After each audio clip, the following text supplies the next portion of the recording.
십자가 부활 사건이 있고 그리고 성령 강림한 이후에 복음이 확산됩니다. 예루살렘에서부터 온 유다와 사마리아로 확산이 됩니다. 에디오피아 국고를 맡았던 네시가 관리가 예수를 믿는 일이 있었습니다마는, 그리고 필립이 이방 땅에서도 복음을 전합니다마는 예루살렘 사도들 중심으로 혼란이 좀 생긴 것 같습니다.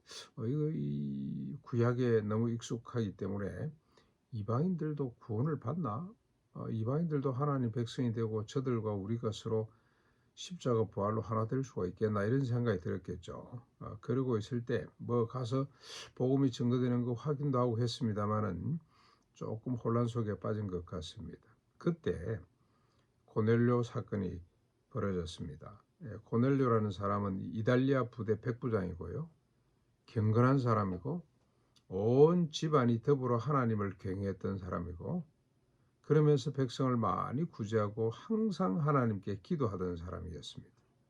대단한 사람이죠. 유대인도 이런 사람이 별로 많지 않을 것 같습니다.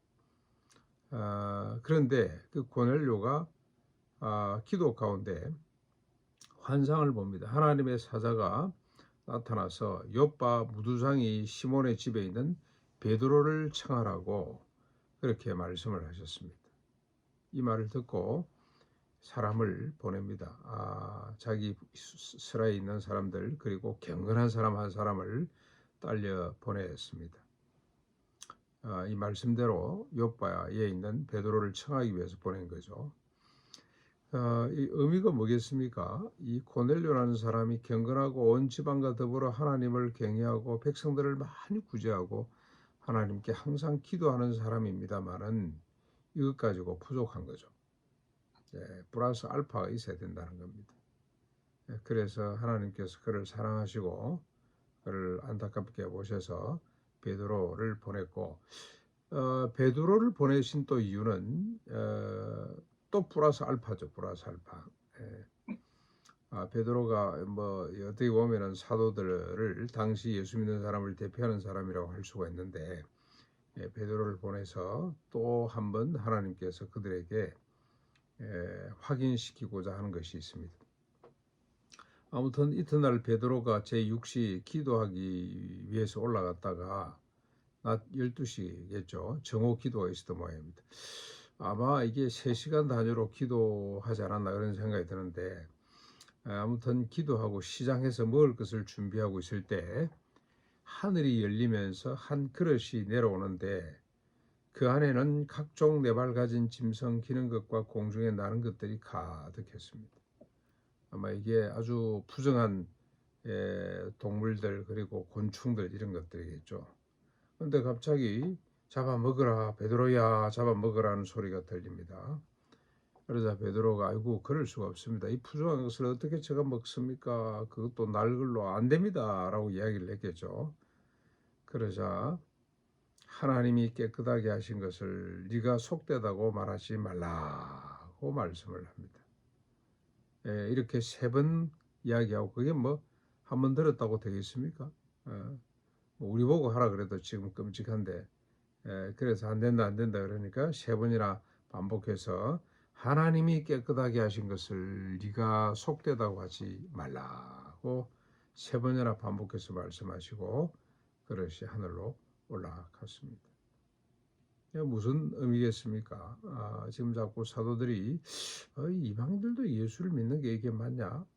이방인들도 예수를 믿으면 우리처럼 되나? 이런 생각을 깨끗이 지우라는 겁니다. 하나님이 깨끗하게 하셨다는 거죠. 예수님도 말씀하셨고요. 땅 끝까지 몇 번 이야기를 했죠. 내 증인이 되거라. 복음이 확산될 것이다. 구원의 역사가 나타날 것이라고 말씀을 하셨는데, 이들이 긴가민가하고 있으니까 하나님께서 이런 환상을 통해서 이제 하나님께서 이방인들도 하나님의 백성이 되는 길을 열어놓았다. 너는 부정하다고 생각할지 모르지만 하나님이 이미 깨끗하게 하셨다는 겁니다. 중요한 것은 하나님이 하시는 거죠. 오늘 이걸 우리가 어떻게 적용할 수가 있겠습니까? 이 말씀이 주는 엄청난 은혜가 무엇일까요? 하나님이 우리를 의롭다고 하신 거 아닙니까? 우리가 여전히 죄인처럼 삽니다만은 그러나 하나님께서 우리를 십자가 부활을 믿는 것 때문에 성령을 부어주셔서 우리를 깨끗하다, 새로운 피조물이 되었다. 무슨 뜻이죠? 다시는 네 자신을 위해 살지 않고 오직 그리스도, 타자를 위해서 사는 사람이 되었다고 주님이 선언해 주셨습니다. 그런데 자꾸 우리는 그게 무슨 신앙이나 겸손인 것처럼 착각을 하고, 하나님은 나를 의롭다고 하셨고 이제 죄인이 아니고 의인이 됐다고 말씀하시는데 자꾸 우리는 죄인이다, 죄인이다. 죄를 이기는 비결, 우리가 거룩하게 살고 경건하게 사는 비결이 뭐겠습니까? 내 신분을 아는 겁니다. 내 신분. 하나님께서 나를 깨끗하게 하셨다. 나는 이제 하나님의 백성이 되었다. 그때 우리에게 진정한 자유와 경건이, 거룩이 유지될 수가 있는 거죠. 자꾸 나는 죄인이야 그러면 쉽게 죄와 타협합니다. 부부 사이도 마찬가지입니다. 하나님이 짝지어 주셨다는 걸 믿어야 이혼할 생각을 안 할 텐데, 하나님이 짝지어 주셨다는 이 믿음이 없는 거예요. 하나님이 하시는 거잖아요. 하나님이 우리를 의롭다, 하나님께서 우리를 거룩하다고 하셨기 때문에 이제는 하나님 말씀이 그게 기초가 돼야 되지. 자꾸 우리 생각, 우리 경건, 우리 수준 가지고 보면 천국 갈 사람 아무도 없습니다. 구원받을 사람 아무도 없고요. 그리고 의를 지켜낼 수 있는 사람이 아무도 없게 됩니다. 그러나 하나님이 주신 약속을 우리가 굳게 믿을 때 먹으라. 그 부정하고 더러운 거지만 집어 삼켜야 되는 거죠. 이 환상입니다만 이것은 하나님이 거룩하다는 것을 우리가 잘 믿을 때 그때 경건이 나타나게 되고 거룩이 나타나게 되고 온전한 구원이 역사하게 됩니다. 그러면서도 자유롭게 되는 거죠.